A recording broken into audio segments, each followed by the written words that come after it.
Muy buenos días, bienvenidos a las charlas del Principal, amigos de Principal de los Libros. Yo soy Fernando, editor de Principal de los Libros, y bueno, hoy tenemos aquí el honor de estar con Pere Cardona hablando, pues, sobre todo de su último libro publicado aquí en Principal de los Libros, El mundo en guerra, la Segunda Guerra Mundial, contada por sus protagonistas. Pere Cardona, estoy seguro de que muchos ya lo conocéis, es historiador, escritor, autor de El mundo en guerra, también autor de Osos, átomos y espías, también autor de Lo que nunca te han contado del día de... Bueno, un auténtico placer. Además, es un titán de lo que es el espacio Segunda Guerra Mundial en España, autor y creador del mítico blog Historias de la Segunda Guerra Mundial. Seguro que lo conocéis y hoy vamos a tener pues, una ocasión magnífica de hablar de él. Este libro, magnífico, excelente, que además marca de la casa en el sentido de que, bueno, tiene Pera un estilo muy fundamentado en lo que son las historias personales de la gente que luchó, que sufrió el conflicto, porque al final se nos olvida muchas veces que la guerra no son maquinitas matando cosas, sino que son personas luchándola y sufriéndola, y en este sentido, pues, el mundo en guerra nos permite contarla, ver la Segunda Guerra Mundial desde la perspectiva de los protagonistas, y es un libro magnífico en este sentido. Bueno, Pera, lo cierto que es un placer tenerte hoy aquí. ¿Qué tal? Espero que todo muy bien. Muchas gracias, Fernando. El placer es mío. Oye, de todas las cosas que has dicho, Sí, hay una cosa que me ha gustado mucho porque has dicho que la sí, guerra no son solo maquinitas matando cosas. claro. Lo digo porque, claro, dentro de lo que es el mundo de autores de Segunda Guerra Mundial, pues hay una corriente muy Sí, importante que se dedica mucho más que yo a lo que es la parte técnica, a definir pues cómo funciona un tanque Tiger, un tanque Sherman, cómo funcionaba, pues yo qué sé, un Messerschmitt, un Bf-109, o cómo funcionaba un Mosquito, un Spitfire, etcétera, mm, etcétera. Pero yo creo que hay otra parte, que es esta que tú también has definido muy bien al decir que la guerra pues también es hablar de aquellos que lucharon y sobre todo también de aquellos que sufrieron, porque mm, no olvidemos que en todos los frentes de la Segunda Guerra Mundial, como en las guerras sí, modernas y también en épocas antiguas, la guerra no solamente participa la gente que está en las trincheras, la gente que está directamente en el frente, sino que hay muchísimas otras personas que trabajan en el día a día, pues yo qué sé, sí, desde enlaces, espías, enfermeras, el cuerpo de sanidad, etcétera, etcétera, cuya labor también es muy importante y normalmente suele quedar un poco oculta bajo esta capa mm, de los sucesos bélicos, ¿no? claro. Y yo pues me he propuesto ya desde hace muchísimo tiempo dar a conocer este submundo para que la gente pues vea que realmente todas estas historias tienen mucho empaque y tienen una importancia vital a la hora de Sí. conocer, de divulgar y de explicar lo que fue la Segunda Guerra Mundial. Sí, pero al final la primera pregunta yo que te querría hacer es, bueno, ¿por qué te interesa tanto la Segunda Guerra Mundial y cómo te interesaste? Y un poco también, ¿de dónde nace este enfoque en las historias más personales? Pues fíjate, mira, en mi caso, mi interés por la Segunda Guerra Mundial, claro, yo actualmente tengo 57 años. Entonces, cuando yo era muy Sí, pequeñito en casa de mis padres, yo me acuerdo que habían unos libritos pequeños que tú no sé si conocerás, por edad no creo, pero quizás seguro. sí, que son las selecciones del Reader Digest, que eran unos libros que eran parecidos a los Ujú, libritos que ahora puede editar National Geographic, en el cual se ujú, le da mucha importancia a la Segunda Guerra Mundial, ¿no? Yo me acuerdo con 4, 5, 6 años que mi padre pues me sentaba y me enseñaba pues lo que hemos hablado antes. Mira, esto es un, un acorazado, esto es el Messerschmitt, esto es tal. Y a mí me impactaba mucho ver las fotografías de soldados, sobre todo las fotografías que mostraban del frente del Pacífico, quizá ujú, porque eran bastante más crudas y a la vez sí, bastante más exóticas que las que solían aparecer cuando hablaban del frente europeo, por decir ujú, algo, ¿no? Y aquello, pues, claro, que es que no para un niño, pues capta la atención. Luego también, date cuenta que en aquella época en España habían dos cadenas de televisión, claro. principalmente la uno, y en la uno todos los sábados al mediodía, siempre o casi siempre, sí o sí, había película bélica o película de western.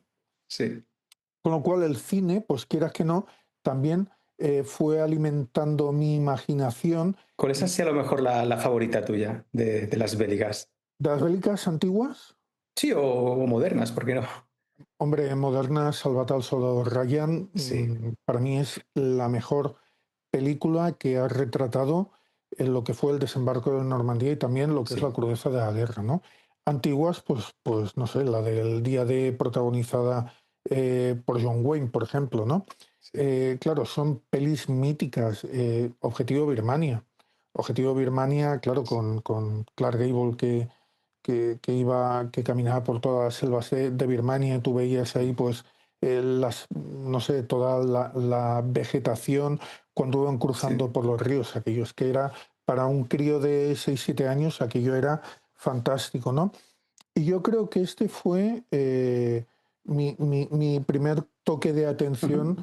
en cuanto a empezar a interesarme por la Segunda Guerra Mundial. A partir de ahí, pues ya todo vino rodado, ¿no? Porque luego en la adolescencia, cuando ya empiezas a leer prensa, cuando empiezas a leer literatura enfocada a la temática, pues claro, ya empiezas a coger libros como, por ejemplo, los de Cornelius Ryan. Aquí tengo uno, Ujú. el de Un puente lejano de Cornelius Ryan, que Uf, es una es magnífico. edición, este libro Sí, es sí, sí. magnífico, es una edición, no es de los años 60 o algo así, que por cierto también me regalaron en casa cuando yo tenía 14 o 15 años y lo devoré, etcétera, etcétera, ¿no? Entonces, claro, poco a poco, leyendo libros como este de Cornelius Ryan, pues fui desplazando un poco mi punto de mira o la Ujú. atención de lo que eran estas maquinitas que mataban cosas, como tú comentabas, Sí, hacia lo que era las historias personales, ¿no? Porque ahí, pues claro, empezabas a ver sí. que Market Garden, pues en Market Garden habían historias que la verdad es que eran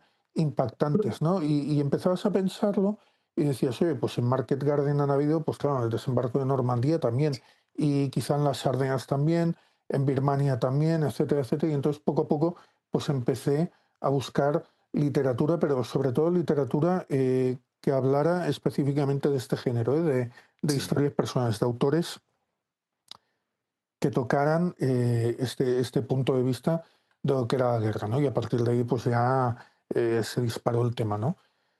Sí. Fue así, básicamente. Sí, bueno, y de ahí a El mundo en guerra. ¿Qué se va a encontrar el lector? Sí, en El mundo en guerra. Perdona, pues el lector en el mundo en guerra se va a encontrar toda una serie de historias en las cuales he querido abarcar desde cuando empieza la Segunda Guerra Mundial, cómo es el surgimiento del nazismo, hacia hasta el final de la Segunda Guerra Mundial, con el lanzamiento de las bombas atómicas sobre Japón, ¿no? Ujú. Hay 13 capítulos en los cuales pues tocamos desde, por ejemplo, el gueto de Theresienstadt, que es el primer capítulo, con una protagonista indiscutible como es Inge Auerbacher, que fue una de las supervivientes de aquel gueto, a la Mm. cual pues tuve el placer de poder contactar con ella y obtener pues toda una serie de Ujú. informaciones. Y luego pues pasando por otros momentos claves, pues como puedan ser la batalla de las Ardenas, en las cuales recuperé, gracias a un buen amigo mío, el recreador histórico, a Salva, recuperé un librito que eran las memorias inéditas de un tanquista que había participado en la batalla de las Ardenas, de Jerry Rusiñol. Y gracias a este librito de memorias, pues podemos saber Sí. cómo se alistaban los jóvenes en aquella época en el ejército americano, cuál era el proceso de entrenamiento y en su caso, Ujú. cómo se conduce un tanque Sherman, porque él fue tanquista y dejó muy bien explicado gráficamente cómo se Sí. conducía el tanque Sherman, ¿no? Hay muchas otras historias. Está la historia de Gunther Halm. Gunther Halm fue el soldado alemán más joven en ser condecorado con la Cruz de Caballero, ¿no? Y es que él Ujú. solito derribó 7 tanques ingleses e inutilizó Wao. otros 6 o 7 en escasamente 12 minutos, En con un 12 PAC minutos. en 12 minutos en el norte de África, con un PAC Madre mía. 38 de los que el ejército alemán había capturado durante el sitio de Stalingrado y que luego le Buah. dieron salida en el norte de África, ¿no? Yo tuve la gran suerte de conocerlo. Traté con él a lo largo de 6 7 años y la verdad es que, claro, cuando, cuando bajas a la arena, Sí. cuando hablas con los protagonistas de todos estos eventos, te das cuenta que realmente no existe tanta diferencia entre un soldado Ujú. alemán a un soldado americano, ¿no? Porque todos luchan por unos ideales, quizá el soldado alemán más, porque claro, no debemos olvidar que desde la subida de Hitler al poder, pues Ujú. claro, muchos de ellos habían pasado por las juventudes hitlerianas, habían sufrido un adoctrinamiento, etcétera, etcétera, etcétera. Pero luego, la verdad, cuando están en las trincheras, se acuerdan, normalmente se acuerdan de su madre o se acuerdan de las novias, o claro, sufren también la Sí, baja de sus camaradas y amigos. En muchas ocasiones presencian cómo el enemigo mata a su mejor amigo, ¿no? Y en los soldados americanos, pues pasa lo mismo. Los soldados americanos se alistaron, sobre todo a raíz de lo que fue el ataque japonés en Pearl Harbor. ujú, O sea que en este sentido sí que podemos decir que se alistaron un poco con un toque idealista, que ni mucho menos llegó a ser el adoctrinamiento alemán, pero ellos sí que tenían mucha ujú. sensación de país, de patria y que había que defender a Estados Unidos, pero bueno, entre los norteamericanos te encuentras de todo. Habían soldados que se habían alistado a raíz de Pearl Harbor, pero habían soldados que se habían alistado por necesidades económicas, Sí, otros porque querían salir del país y otros porque querían vivir una aventura. Pero, como te decía antes, por ejemplo, en el caso de Jerry Rousignol, cuando lo hirieron en las Ardenas, claro, uno de los principales pensamientos que tuvo fue su madre y la novia que tenía en Estados Unidos, ¿no? Con lo cual, cuando bajas a esta capa, ujú. cuando bajas de nivel, te das cuenta que realmente, independientemente del país, del ejército, de la ideología y de cualquier otro condicionante, no dejan de ser muchachos de Sí. 18 19 20 años que se han visto en su mayoría arrastrados a una guerra y que tienen que luchar por sobrevivir. Sí, a mí lo que me interesa mucho del mundo en guerra es que me parece que es un libro muy equilibrado que te permite pues, ver todo lo que es la Segunda Guerra Mundial, pero desde multitud de facetas. Porque está, Ujú, por supuesto, la faceta más épica pues, de Gunther Hahn, que acabamos de hablar, que quizá volvamos a hablar de ujú. él. O, por ejemplo, la del secuestro de Creipe en Creta, que es algo que es Es básicamente deliciosa. homérico, literalmente. Ahí se Sí, van sí, al sí. monte Ida, donde vivía Zeus, a secuestrarlo, luego se pone a recitar versos de Horacio. La verdad Sí, sí. que es magnífico. Pero son cosas más épicas, pero también tienes también discursos o relatos más cotidianos o más de la gente que no participó de la épica, sino que fue sometida al sufrimiento. Pues, por ejemplo, el caso de la historia que abre el libro. ¿Por qué decidiste abrir el libro con una historia sobre una superviviente de Theresienstadt? Mira, en primer lugar decidí incluir la historia de una superviviente de un campo de concentración porque nunca había tocado este tema. Perdón, en los 40 años que llevo estudiando, más adelante escribiendo sobre Segunda Guerra Mundial, nunca había tocado el Ujú. tema de Holocausto y creía que quizás llegaba el momento de rendir homenaje a una persona que hubiera estado en uno de estos campos de concentración, ¿no? El campo de Theresienstadt no fue bien un campo de exterminio, aunque sí que llegó a tener Ujú. una cámara de gas y un sitio en el cual se había designado para hacer fusilamiento, pero fue un campo que sale de lo normal, sale de lo que era la vida, la Ujú. vida diaria que se vivía en un campo de concentración alemán, ¿no? Porque este gueto estaba pensado cuando los aliados empezaron a recibir noticias de que en Alemania existían los campos de Ujú. concentración.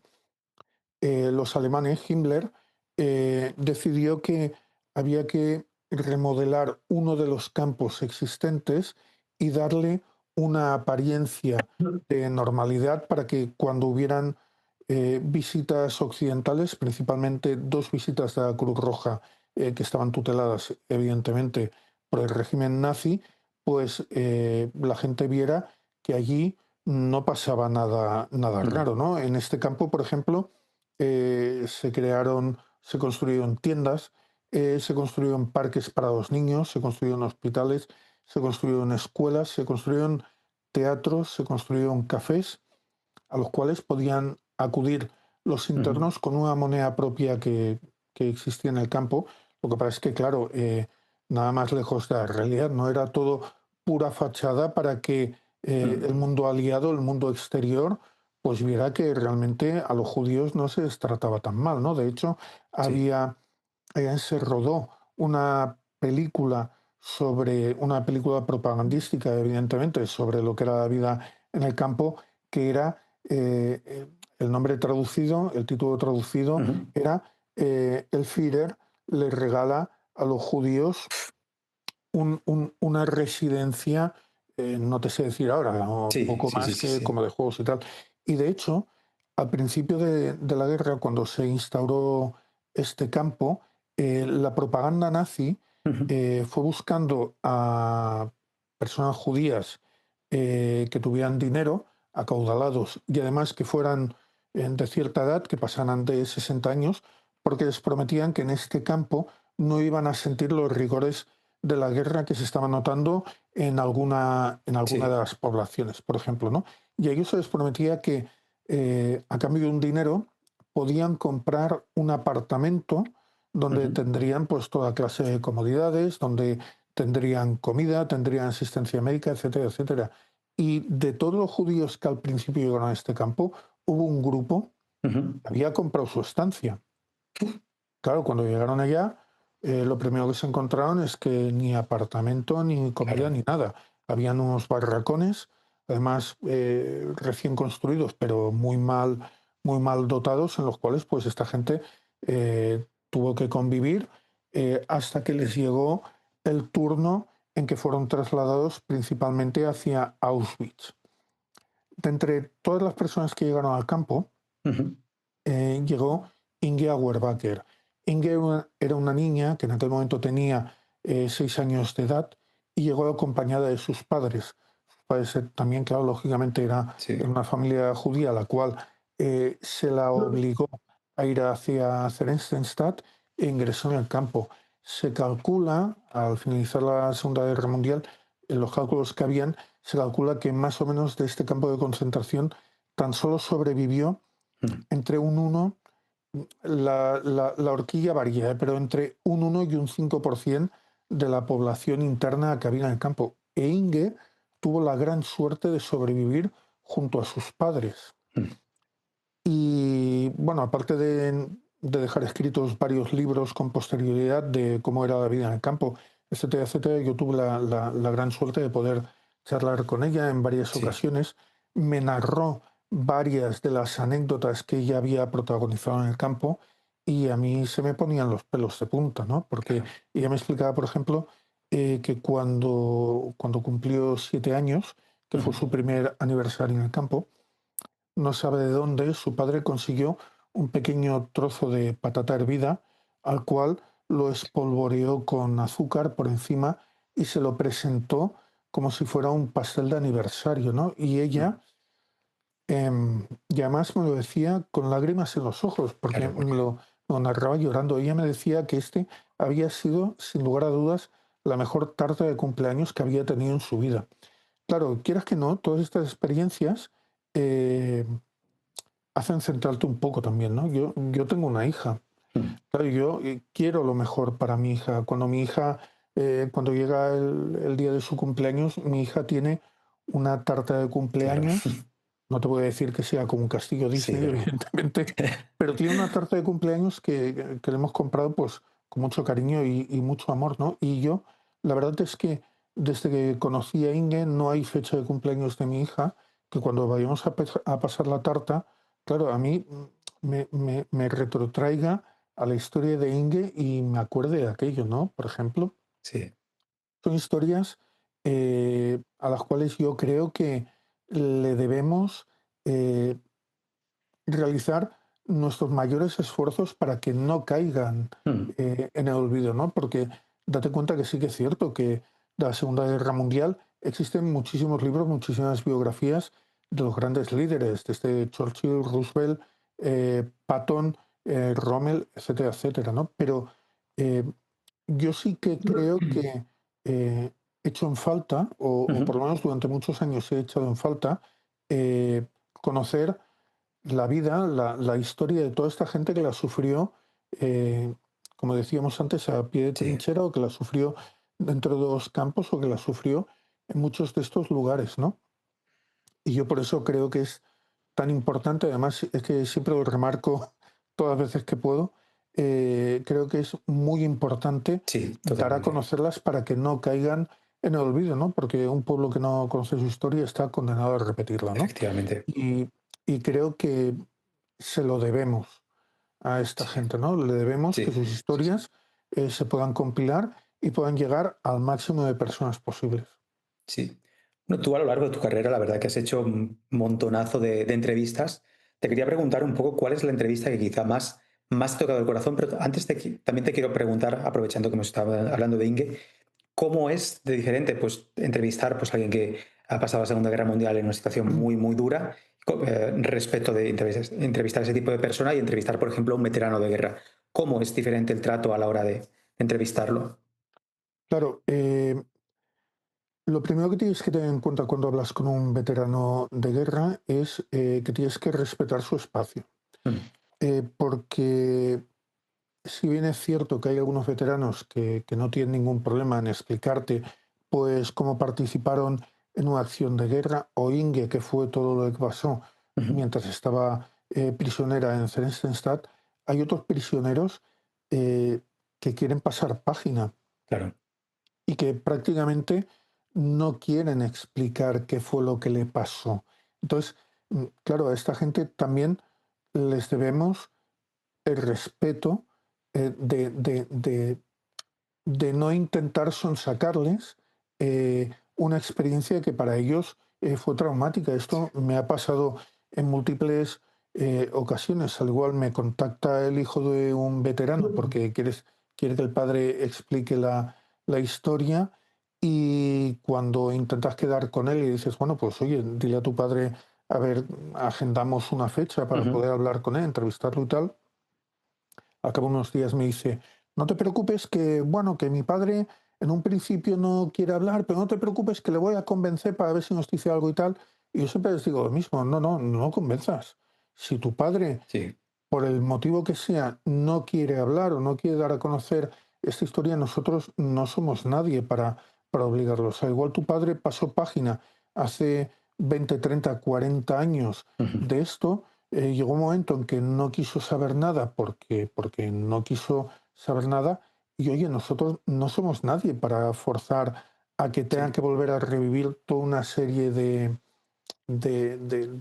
experiencias o de recuerdos que para él va a ser o van a ser traumáticos, ¿no? Con lo cual sí que tienes que ir con un poco de tacto ujú, e intentar ver hasta dónde puedes hablar, qué te pueden contar, qué no te pueden contar, porque claro, para ellos es traumático, ¿no? Mira, yo una de las experiencias. Claro, al principio de todo, cuando empecé a entrevistar veteranos, yo me acuerdo de un día que estábamos en Saint-Méréglise. Saint-Méréglise es ujú. un pueblo de Normandía.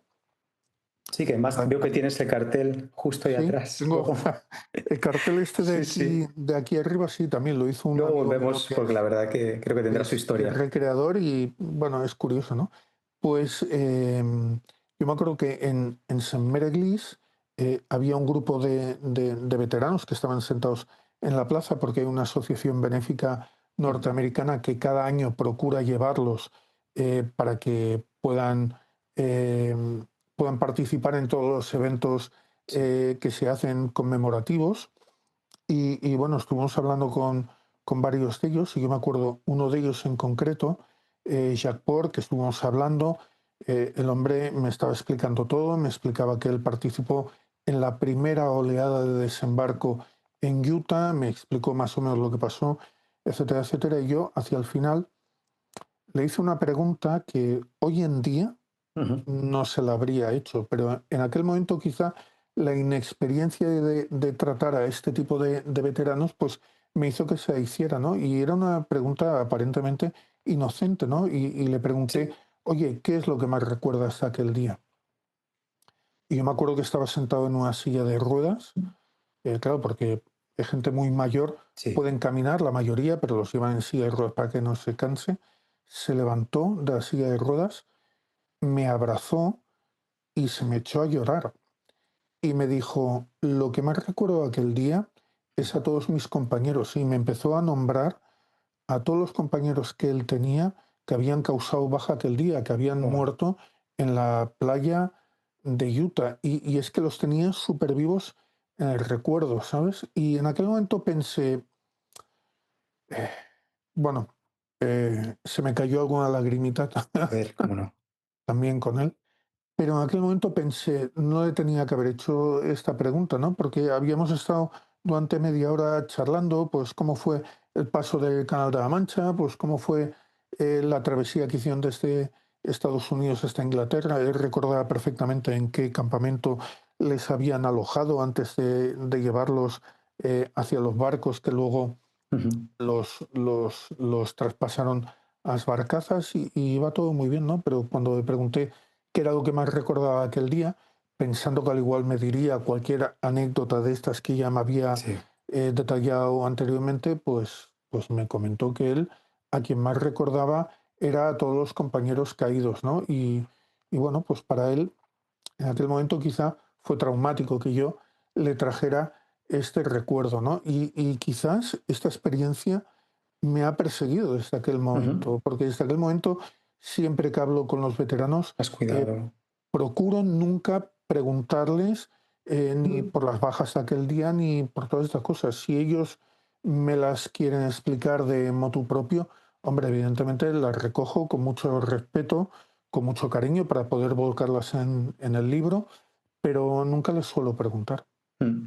Sí, claro, porque tú allí en la playa en la que entrevistaste de verano estabas allí pues por haciendo un evento de recreación. Sí, De dónde te viene esto de la recreación? ¿Por qué lo haces?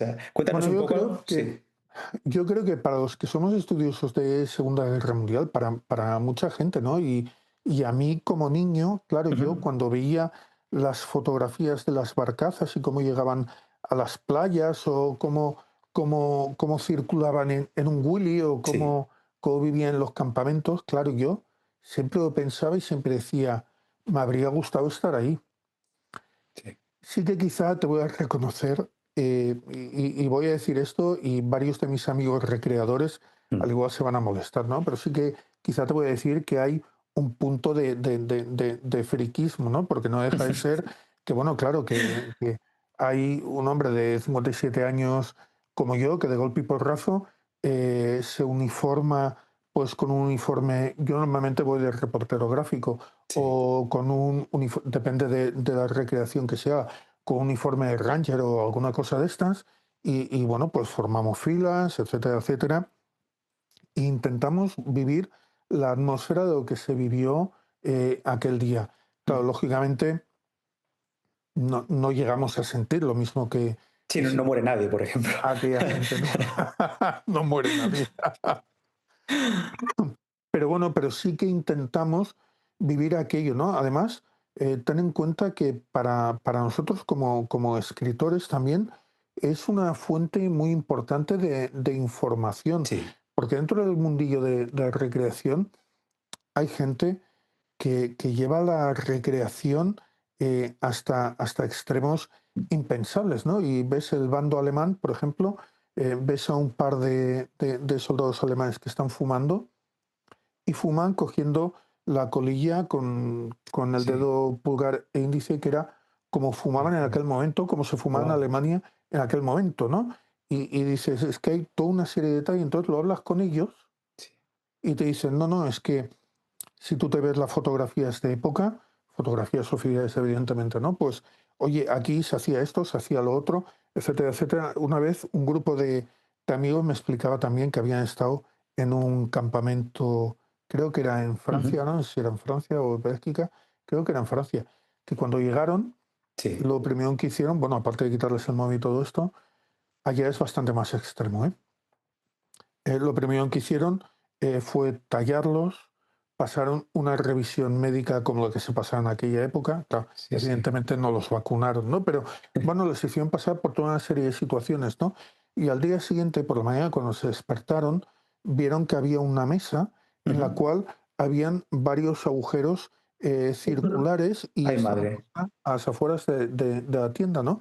Y decían, ¿y esto para qué es? Hasta que llegó uno, cogió el casco, le dio la vuelta, lo llenó con agua y empezó a afeitarse. Sí, sí, sí. Se hacía así. Madre Claro, mía. toda esta serie de detalles cuesta mucho también de encontrar en un No, a ver, libro. claro. Mira, yo esto no lo he visto nunca en ningún libro, ¿no? Pero forma parte pues, de esta historia oral que se ha ido transmitiendo o se ha recogido en algún librito o en cualquier sitio y luego pues se va recreando, ¿no? Y por eso yo también creo que dentro de lo que es el mundo de la recreación, si es recreación seria y como Dios manda, Sí. pues también es una fuente de conocimiento y es una fuente de transmisión, claro, de todos estos datos que de otra forma al igual se perderían. Claro, y también como historiador, pues te da riqueza que tú puedas vivir una experiencia parecida a la que tuvieron esos hombres en su momento, porque dices, oye, estoy aquí conduciendo un tanque que vale, no va a explotar, no me van a Claro, disparar, pero estoy conduciendo un tanque, o estoy claro, cargando con una bayoneta de balines, de lo que sea, pero eso quieras que no, claro. te hace ponerte más en el lugar de estas personas. Claro, claro, te hace ponerte mucho más Sí, en el lugar, ¿no? Y hay gente, ya te digo, las recreaciones en España, claro, no tienen el nivel de otras que se hacen a nivel europeo, pero por una cuestión meramente económica, ¿no? Pero claro, es que hay recreaciones a nivel europeo en la cual pues van tanques Sherman, van half tracks, van camiones, van claro. jeeps, ahí va de todo y al igual por un lado tienes a 1.500 recreadores americanos y por otro lado pues tienes una cifra parecida a alemanes, ¿no? Entonces, claro, aquello es prácticamente, no te voy a decir que como vivirlo en primera persona como se vivía en 1944, pero bueno, pues es algo más o menos parecido a lo que experimentaba aquella gente en esa época, ¿no? Pues bueno, de Normandía vámonos, si te parece, al otro extremo del continente, vámonos a Creta, porque yo creo que en un libro lleno de escenas y de historias peliculeras, dicho en el mejor Mm. sentido, yo creo que el secuestro de Crepes, yo creo que es de lo más peliculero que tiene el libro. Cuéntanos. Sí, porque en Creta, antes de Creip había otro general ¿Crepes quién alemán, era? Para poner un poco en contexto. Miller. ¿Crepes? Creip era el general que sustituyó al general Müller y era el máximo responsable de todas las tropas estacionadas en Creta, ¿no? Entonces, Creta que la habían ocupado los alemanes. Creta ya estaba Sí. ocupada por los alemanes y aparte se habían cometido muchísimos crímenes de guerra en localidades como, por ejemplo, Condomari, donde Ujú. habían entrado los alemanes, habían separado a mujeres y niños de los hombres los habían llevado a las afueras del pueblo, los habían fusilado, ¿no? Joder. Y todas estas noticias calaron bastante en un joven oficial británico en Padley Fermor, que claro, que escuchando, leyendo todas estas atrocidades, pues estaba como bastante indignado, ¿no? Y una noche de copas en el Cairo Ujú. le propuso a un buen compañero, a Stanley Moss, le propuso que quizá lo que tenían que hacer era secuestrar a Miller para que fuera Hostia. retirado hacia Gran Bretaña y para que allí fuera juzgado o pasara lo que pasara, ¿no? Su compañero aceptó la idea, la propusieron a sus superiores y para su sorpresa la aprobaron. Entonces se montó toda una serie de un grupo de comandos que desembarcó en Creta, que estuvo directamente ligado con lo que era la resistencia ateniense Ujú. y que protagonizaron el secuestro de Creip, un general alemán al cual estuvieron estudiando a lo largo de un mes y pico y se dieron cuenta que este hombre, cuando acababa su jornada de cuartel general, se retiraba porque iba a jugar una partida de bridge. Y entonces Muy británico. decidieron que lo iban a secuestrar en el transcurso de lo que era el recorrido del coche entre lo que era el cuartel general y su casa, pues allí lo iban a secuestrar en una curva bastante pronunciada Ujú. que haría que el coche se redujera a marcha y en aquel momento los comandos pararían al coche, lo cogerían y lo secuestrarían. Y así fue. Durante toda una serie de días no pudieron realizar el secuestro porque las partidas de bridge alargaban mucho más de lo acostumbrado, pero hubo un día en el cual que sí que pudieron secuestrarlo, ¿no? Y a partir de aquí empezó todo un recorrido por media isla, llevándolo por eh, terrenos muy escarpados, ocultándose Sí. en cuevas y viviendo en cabañas de pastores, los cuales les facilitaban pues algo de comida y de bebida, hasta que finalmente se lo pueden llevar al otro extremo de la isla y lo evacuaron de la isla. Ujú. Lo evacuaron, este general fue llevado a Inglaterra y luego con posterioridad, pues bueno, pues ya fue juzgado.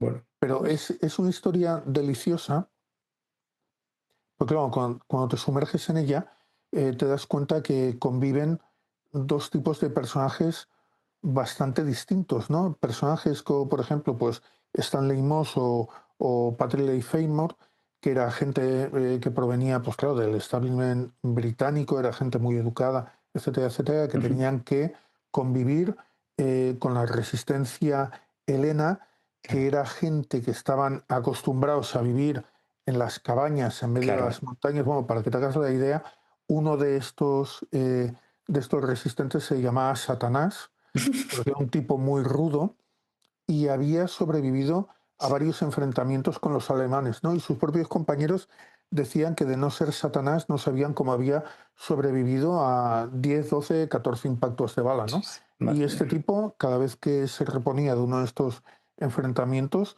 volvía otra vez a luchar contra los alemanes, ¿no? Y era gente no recuerdo si fue Paddy o Stanley, que dejó una cita que decía que era gente que estaba acostumbrada a oler a ajo y estiércol, o olían como a ajo y estiércol, que era de trato muy rudo, pero que era la gente eh, que precisaban para poder dar este golpe de efecto. Sí, bueno, y de gente que olía a ajo de estiércol, de gente que seguramente no era ello, pero que seguramente el ajo lo había olido alguna vez. Vamos a hablar un poco también de los españoles que combatieron la Segunda Guerra Mundial, Sí, porque en tu libro hablas de bastantes de ellos que un poco son como la cara oculta de la Segunda Guerra Mundial, porque es verdad que España como país fue no beligerante, pero eso no impidió que muchos españoles combatieran, por ejemplo, del lado de los aliados, fundamentalmente pues republicanos exiliados. Háblanos un poco, porque, por ejemplo, cuando un grupo de españoles en la gélida Noruega empieza a gritar, venga, ahora atacar como en Madrid. Hombre, pues quieras que no, claro, pues eso llama la fíjate, atención cuando estás leyendo. ¿ves? Por ejemplo, la historia esta eh, a mí me surgió en plena recreación histórica, porque un Sí. compañero del grupo de recreación en el cual yo estoy inscrito, que se llama Víctor Asensio, Ujú. su tío abuelo, Sí, Manuel Espallargas, era un republicano que una vez que perdió en la guerra, claro, tuvo que cruzar la frontera, estuvo en los campos del sur francés, bien no se sabe en sí. cuál de ellos estuvo, y a partir de ahí, claro, para salir de estos campos solamente había tres formas de hacerlo. Una era obteniendo un permiso de trabajo, eh, otra era casándose con alguna persona de allí y otra era alistándose en la Legión Francesa. Entonces esta gente Ujú. que había perdido la guerra civil tenían muchas ganas de seguir luchando contra el nazismo, ¿no? Un régimen que ellos equiparaban al régimen franquista y tenía muchísimas ganas de tomarse la revancha, ¿no? Entonces, Ujú. claro, esta gente fueron hasta Argelia, fueron entrenados allá y de golpe y porrazo, un buen día, se los llevan hasta Narvik, porque Claro. en aquel momento Narvik está en Noruega, Narvik ¿verdad? está por la zona de Dinamarca, por la zona Dinamarca, del Noruega. norte europeo, ¿no? Y se los Sí. llevan allá y de golpe y porrazo desembarcan en Narvik y esta gente hace un papel eh, excepcional, porque, claro, los alemanes no estaban acostumbrados a luchar con Claro. gente tan fogueada como ellos y con gente que tuviera el valor que tenían ellos, ¿no? Y de golpe y porrazo, los alemanes se encontraron que fueron arrinconados hacia una zona de Dinamarca. Lo que pasa es que el posterior empuje hizo que Churchill retirase a todo este grueso de españoles Ujú. hacia otra vez hacia Gran Bretaña, y allí pues ya fue cuando ellos decidieron que no querían volver a luchar junto al ejército francés, porque los franceses los habían tratado muy mal, los habían maltratado, sobre Ya. todo en todos estos campos del sur francés, y pedían incorporarse al ejército británico. Muchos de ellos se incorporaron pues, en toda una serie de unidades, pero hubo un grupo, Ujú. los llamados SCONS, que fueron entrenados para ser infiltrados más adelante en la península ibérica, porque en el caso de que Franco entrase en la Segunda Guerra Mundial de facto, que dijera Sí. vamos a luchar en el bando alemán, pues la idea que tenía Churchill era distribuir a esta gente por toda la península, hacer toda una serie de golpes de efecto, pues no sé, dinamitar centrales eléctricas, Sí. etcétera, etcétera, e ir dando golpes de mano para bajar la moral de lo que eran las tropas, por así decirlo, que ya no eran tropas franquistas, porque ya eran tropas del gobierno nacional, y ir combatiendo o ir dando toda esta serie de golpes de efecto, pues que ayudasen a la vez también a subir la moral de grupos de republicanos que hubieran estado distribuidos por España, y que poco a poco pues fuera revirtiéndose la situación, ¿no? Lo que pasa es que a medida que avanzó la guerra, esta gente, bueno, Churchill se dio cuenta de que Franco no iba a entrar en guerra, y entonces todos estos grupos de comandos especiales fueron desactivados. Ujú. Algunos de ellos participaron, parece ser, participaron en operaciones previas al desembarco de Normandía, como enlaces de la resistencia francesa, etcétera, etcétera. Lo que pasa es que el papel que desempeñó esta gente Ujú. todavía no se conoce al 100%, porque hay todavía a día de hoy todavía quedan bastantes archivos relativos a estos hechos que están clasificados Ujú. y que no se desclasificarán hasta el año, creo que era 2050.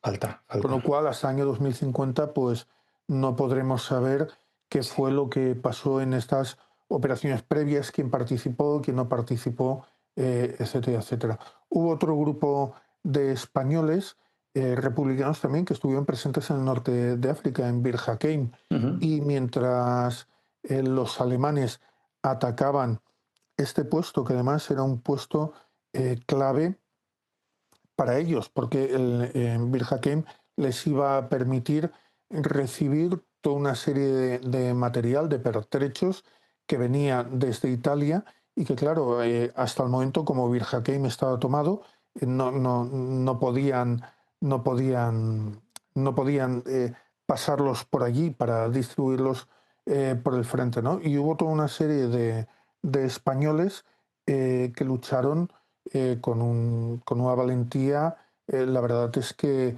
extraordinaria, ¿no? Y de hecho, Rommel, en uno de sus Ujú. libros, en las memorias, él dice que no había luchado nunca contra un grupo de soldados tan valientes Mm. como estos españoles que retrasaron la toma de Bir Hakeim. Sí, bueno, de hecho yo me acuerdo cuando leí el pasaje que les salía a españoles gritando en español, como no me Sí, acuerdo, como, sí, como en el Ebro o tal, y la verdad que sí, sí, llama como mucho la en Madrid atención. no pasarán, Sí, etcétera, etcétera, también ¿no? por la Claro, forma que entonces, tienes de contarlo, de meter la voz del personaje a través de citas, de seleccionar muy bien las citas, las que más claro, articulen un discurso así que te puedas sentir como dentro de una película realmente. Y eso yo creo que es una claro, es que labor ¿sabes qué muy buena pasa? que Que yo, haces. claro, es que, pero ¿sabes qué pasa? Que yo lo único que pretendo, o sea, yo no pretendo explicar la historia, porque hay muchísimo ensayo histórico Sí. escrito de Segunda Guerra Mundial. Yo lo que pretendo es rescatar a estas voces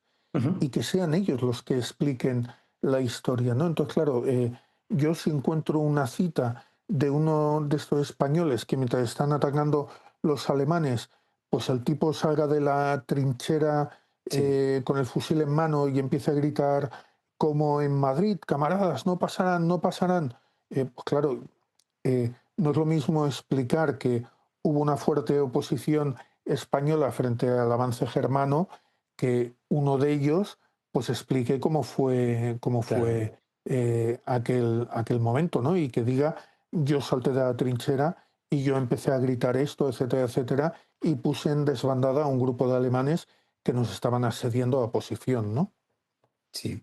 Bueno, y ahora hemos estado hablando de la parte más guerrera, más épica, por así decirlo, de la guerra. Bueno, yo quería hablar de un tema que cubres en tu libro, de los pocos libros que lo cubre, sobre todo de las enfermeras, la labor de las Mm, enfermeras. ¿Qué nos puedes contar? También una cosa muy interesante que comentas es que, por ejemplo, las enfermeras pintaban con pintalabio rojo a los supervivientes de los bombardeos atómicos. ¿Esto por qué era? Háblanos un poco de las mm. enfermeras, de su labor, que es bastante oculta en general. Sí, bueno, claro, cuando empezó la Segunda Guerra Mundial, a ver, en Norteamérica la verdad es que ya había una tradición de un cuerpo de enfermería que venía de la Guerra Civil, Ujú. incluso de un poco antes, ¿no? Lo que pasa es que, bueno, las enfermeras pues era un papel que había quedado un poco relegado, no te voy a decir al olvido, pero sí en segundo o tercer término. Y claro, una vez que acabó la Primera Guerra Mundial, cuando Estados Unidos vio bueno, que no había ningún conflicto en el horizonte, pues fueron desmontando este cuerpo de enfermeras Ujú. que habían tenido, ¿no? Lo que pasa es que a lo largo de la Segunda Guerra Mundial se calcula que más o menos se llegaron a alistar hasta unas 40.000 enfermeras, ¿no? Claro, su labor era muy importante, no ya porque estuvieran en primera línea de fuego, porque no estaban en primera línea de fuego, excepto en sitios muy, muy, muy excepcionales, sobre todo en la zona del frente del Pacífico, cuando los japoneses iban recuperando territorio, Ujú. etcétera, etcétera. Yo qué sé, el caso de Filipinas, por ejemplo. Pero sí que es cierto que el papel de estas enfermeras pues ha pasado, no te voy a decir que un poco sin pena ni gloria, pero sí bastante desapercibido en lo que es la historia de la Segunda Guerra Mundial, ¿no? Y yo cuando empecé a tocar el tema de la sanidad en Segunda Guerra Mundial, pues claro, a mí me llegaban historias que la verdad es que se te ponían los pelos de punta, ¿no? Porque muchas de ellas eran jovencitas que Mm. tenían 18, 19 añitos, que habían salido de academias de enfermería en Estados Unidos, que el piporrazo iban al frente, ¿no? Y Claro. tenían que cambiar los uniformes blancos almidonados que utilizaban en los hospitales continentales en Estados Unidos, claro, por un uniforme militar, al igual estaban dejadas a la mano de Dios en una isla en Taragua o en Peleliu, Mm. mucho más adelante.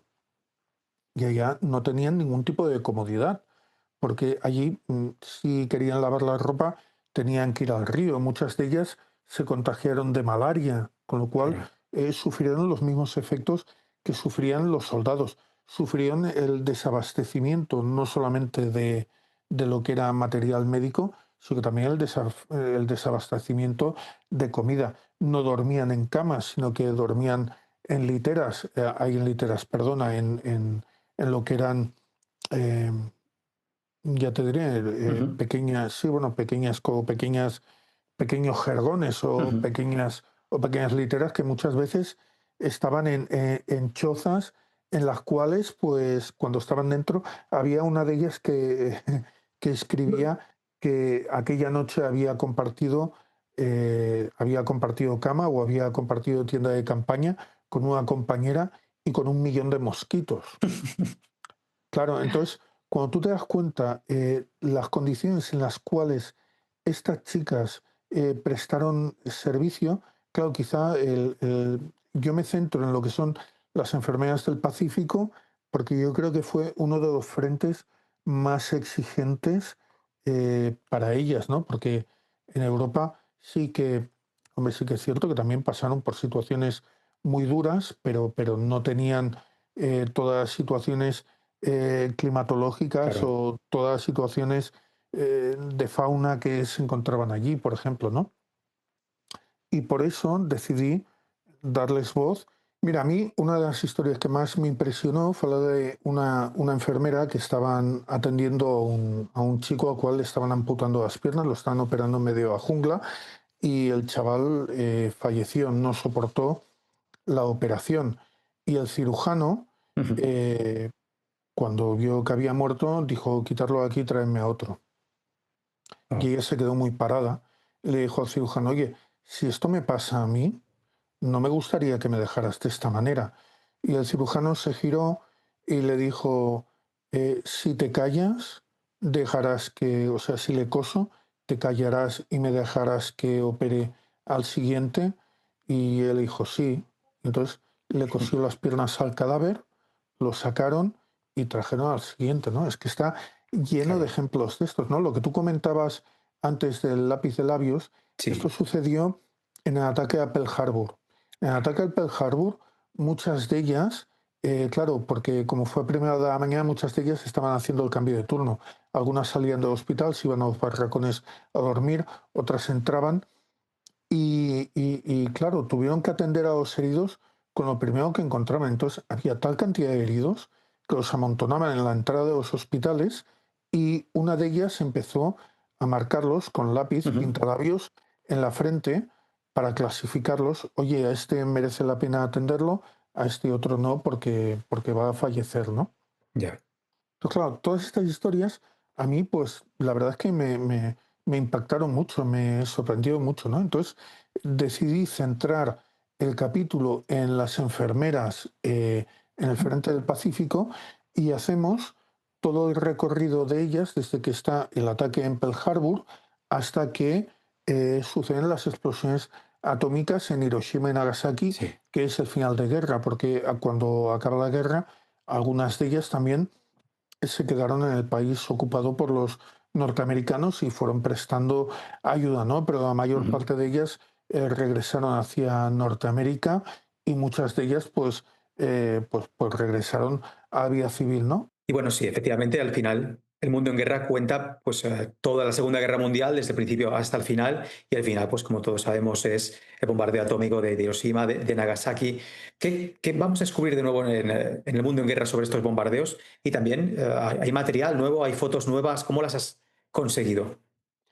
Sí, mira, a ver, una de las cosas que a mí siempre me había intrigado bastante, Ujú. claro, porque nosotros conocemos, la mayor parte de la gente conocemos lo que fueron los bombardeos, sabemos que el día 6 y el día 9 pues se lanzaron las bombas sobre Hiroshima, Nagasaki, etcétera, etcétera, ¿no? Sí. Pero ¿cómo se hizo esto? O sea, ¿de dónde partieron las bombas, no? Porque las bombas, como todos sabemos, se construyeron en los Álamos, pero claro, desde los Álamos, ¿cómo llegaron hasta Hiroshima Sí. o Nagasaki, no? Entonces, he reconstruido todos los registros oficiales que nos dicen cómo los americanos enviaron las bombas desde el laboratorio de los Álamos hasta Hiroshima, o Ujú. sea, hasta la isla de Tinian, desde donde partieron los dos bombarderos para lanzarlas sobre Hiroshima y Sí. Nagasaki, ¿no? Pero una vez que llegaron a Tinian, las bombas, que yo esta parte la conocía un poco, pero no había profundizado, la montó un grupo más o menos de unos 40 ingenieros Ujú. que fueron los encargados de montar pues tanto Little Boy como de montar Fat Man, la bomba de plutonio que más adelante se lanzaron el día 6 y el día 9, ¿no? Entonces, claro, yo leyendo los registros, a Ujú. mí me sorprendió mucho que, por ejemplo, cuando se acabó de montar Little Boy, los dos ingenieros que acabaron de montarla tuvieron una conversación que era una conversación bastante trivial, porque uno le dijo al otro, te felicito, Gunnar, Gunnar era el nombre del ingeniero Ujú. que había acabado de montar la bomba, porque acabas de apretar el último tornillo de la primera bomba atómica de la historia, ¿no? Y tú, claro, yo leía estas conversaciones y pensaba, claro, yo es que no sé hasta qué punto eran conscientes de que iban a lanzar una bomba atómica y que se iban a producir miles de bajas sí, con solo un solo bombardeo, ¿no? Que por un lado es lo trágico de la historia, pero por otro lado, claro, te hace ver que si te pierdes todas estas conversaciones, pues no sabes cómo era la totalmente. cocina o cómo era el trasfondo, ¿no? O mientras el bombardero iba hacia allá, mientras Enola Gay iba hacia allá, claro, la tripulación lo desconocía, los únicos que sabían que se iba a lanzar la bomba eran el piloto, el copiloto y el navegante. eh, y cuando Paul Tibbets se dirige hacia la tripulación para explicarles cuál era la característica, la naturaleza de la misión, Ujú, se lo dijo a uno de los tripulantes y el tripulante le dijo, ¿no será que hoy estamos jugando con átomos? mm, Y el piloto le dijo, efectivamente, hoy estamos jugando con átomos, ¿no? O una vez que ya se había lanzado sí, la bomba a uno de los tripulantes, le dijo, comandante, comandante, no nos vamos a quedar estériles, ¿no? Por haber lanzado esta claro, bomba, pero claro, cuando vio el estallido y vio, pues claro, la onda expansiva, sí, que quieras que no, pues alcanzó el avión, etcétera, etcétera, pues claro, la preocupación de este hombre era si se iba a quedar estéril o no se iba a quedar estéril, sí. ¿no? Y enlazando con lo que hablábamos antes Ujú, de cuando hablas con un veterano, hasta qué punto puedes sacar la historia, no puedes sacar la historia. Hace cuestión de unos 3 años, la familia de un veterano americano, Delis Clare, se puso en contacto conmigo para decirme que en su casa tenían un álbum fotográfico ujú, con un carrete que Ellis había disparado en Nagasaki un mes sí, después de que fuera la explosión y que tenía aquellas bombas en un pequeño álbum fotográfico puesto en una estantería como esta, que si me interesaba para poder publicarlas, ¿no? Claro, yo, evidentemente, cuando me las sí, ofrecieron, claro. las acepté encantadísimo enseguida, ¿no? Y me hicieron llegar este álbum y bueno, pues claro, yo me quedé prácticamente alucinado porque vi toda una serie de fotografías que aún no estaban publicadas, nunca se habían publicado y que nos daban una perspectiva un tanto diferente de lo que Ujú, había sido el bombardeo, ¿no? Porque Ellis llegó un mes después, como parte de las fuerzas de ocupación a Nagasaki, una de las primeras cosas que hizo fue subir a una pequeña montañita que había al lado de la ciudad ujú, y sacó una pequeña cámara de fotos que tenía en el bolsillo y disparó un carrete, sí, se lo guardó y la verdad es que se quedó tan impresionado con lo que vio que una vez que llegó a casa reveló las fotografías, pero nunca, nunca quiso decir nada de lo que vio en la ciudad y por mucho que le preguntaron sus familiares, etcétera, etcétera, dio 4 o 5 ujú, datos un tanto inconclusos que sí permitían identificar lo que eran las fotografías, pero él no habló de las terribles secuelas que dejó el bombardeo atómico en la población civil, ¿no? Este es quizá uno de los claros ejemplos de esta gente, ¿no? Que acaba el conflicto y quieren pasar página cuanto antes y nunca más vuelven a hablar de lo que pasó. Es más, la familia no sabía ni de la existencia de este álbum de fotos. Fue una vez que falleció que estuvieron revisando las pertenencias y salió este álbum fotográfico que decidieron que me lo cedían a mí de forma totalmente oh, altruista, pero lo único que me pidieron era que por favor que las fotografías, pues claro, se publicaran en primer lugar en una buena editorial y luego que tuvieran gran difusión para que la gente pues tuviera un nuevo punto de vista de lo que había pasado claro. en la ciudad de Nagasaki, ¿no? Y bueno, pues así lo cumplí. Claro, y en este sentido, hay muchos autores anglosajones que quizá tengan un acceso diferente a las fuentes de que a lo mejor tiene, pues, por ejemplo, un español cuyo país, pues, por ejemplo, no participó en la Segunda Guerra Mundial. ¿Cómo notas tú Claro. esta diferencia y también qué aporta, cómo puede enriquecer la labor de Claro, historiador? es que para nosotros, yo muchas veces hago la broma de decir, claro, es que un autor norteamericano, anglosajón, etcétera, etcétera, sale del rellano de su casa por la mañana, toma el ascensor, se encuentra un vecino y la típica conversación de ascensor, no, oye, mira, que hoy parece que va a llover, sí, no, tal, oye, por cierto, ¿tu Hmm, abuelo luchó en la Segunda Guerra Mundial? Sí, ¿y en qué frente estuvo? En tal sitio. Oye, ¿guardáis alguna fotografía o guardáis algún librito de él? Y claro, y es muy fácil porque, claro, en Norteamérica solamente que te vayas a preguntar a gente de cierta generación, pues Claro, hubo muchos de ellos que participaron o que tienen algún familiar que participó o que pues conocen de alguien que estuvo allá. En Inglaterra lo mismo, en Francia lo mismo, en Alemania lo mismo. En Alemania es un poco diferente porque ahí sí que ves más claro el hecho de que quieren claro. pasar página y no quieren saber nada. Sí que es cierto que hay algunos que te ceden las historias, pero muchos de ellos no quieren pasar página, ¿no? Claro, nosotros, los autores españoles, tenemos que picar mucho, pero mucho. O sea, tenemos Mm, que dedicar muchas horas de pico y pala para encontrar todos estos diarios, todos estos libritos. Estamos en contacto directo con mucha gente, pues, que tienen familiares, que tienen amigos, que participaron directamente sí, en la Segunda Guerra Mundial y es una labor a la cual le tienes que dedicar muchísimos esfuerzos, muchísimas horas para ir persiguiendo a personas que de golpe y porrazo pues entran por lo que sea en tu vida, porque igual te comentan un libro, te comentan un hecho o te comentan alguna foto de recreación y tal, y en aquel momento pues yo aprovecho y siempre les pregunto, cuando es gente de fuera, oye, ¿tú no tendrás algún familiar, algún amigo y tal? Y claro, en ocasiones te dicen, no, no, no conocemos a nadie, en otras ocasiones te dicen, sí, mira, mi tío abuelo participó en el frente de Birmania y tal, oye, ¿no tendréis algún recuerdo, mm, no tendréis algún librito, no tendréis algo?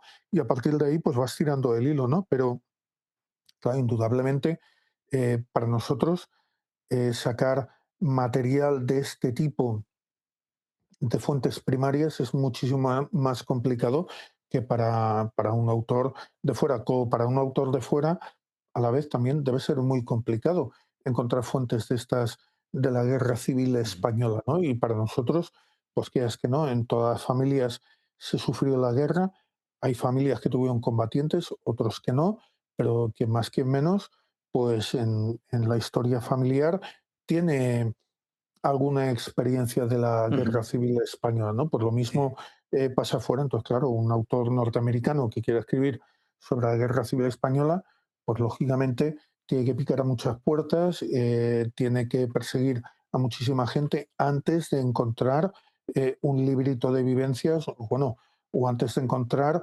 el santo grial, como puedan ser estas fotografías claro. inéditas de Nagasaki, ¿no? Porque esto fíjate, yo llegué a ellas, pero yo creo que era muchísimo más fácil que un investigador estadounidense hubiera llegado a ellas, básicamente porque están en el país, que no yo. Y finalmente, pues me las cedieron a mí, porque habían leído alguno de mis libros, veían bueno, que yo las historias personales siempre las trato con muchísima rigurosidad y muchísimo respeto, y bueno, pues les encajó mi forma de escribir y contactaron conmigo, ¿no? Sí. Bueno, pues ya para ir cerrando la entrevista, y lo cierto que está siendo un placer hablar contigo esta tarde.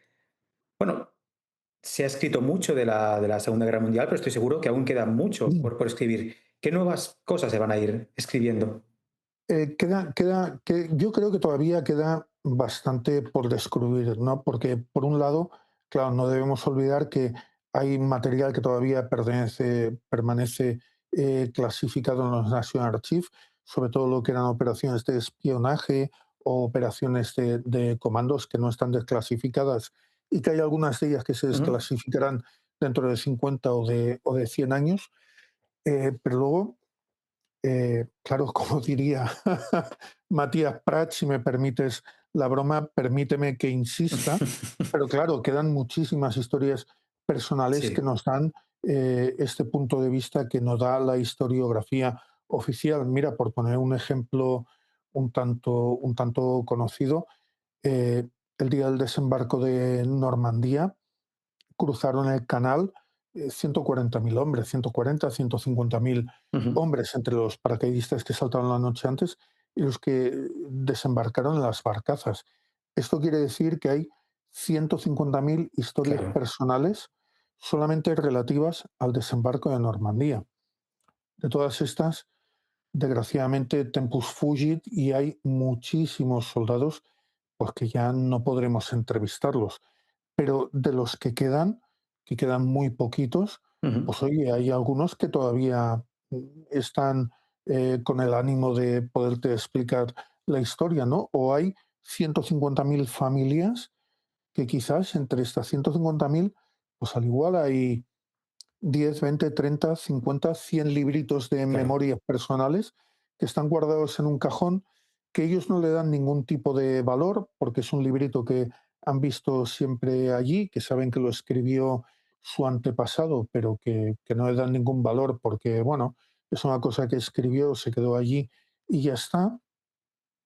Pero claro que nosotros sí que le damos el Sí. valor que tiene y bueno, pues se trata de ir, no te voy a decir persiguiendo, pero sí que se trata de ir buscando en los lugares adecuados, intentar contactar con esta gente y preguntarles saber qué es lo que tienen o lo que no tienen. Ujú. Y en ocasiones, pues oye, suena a flauta y te sale un álbum fotográfico como aquel o te sale un librito como el de Sí. Jerry Rusiñol en las Ardenas o como el de Gunther Hahn, ¿no? Y en otras ocasiones, pues bueno, pues es cuestión de ir persiguiendo, es ir picando Ujú. piedra e ir utilizando pues la táctica esta del pico y pala y siempre suelen salir cosas que se pueden aprovechar para poder escribir un nuevo libro o para enriquecer alguno que ya estés escribiendo o haciendo, ¿no? Genial. Pues la verdad que ha sido pues, un auténtico placer estar hoy hablando con Pera Cardona, autor de El mundo en guerra. Y bueno, pues un gusto, Pera. Espero que vaya bien lo que queda de tarde. Muchísimas gracias, Fernando. El placer ha sido mío y ha sido una charla súper, súper amena y muy interesante. Sí. Gracias.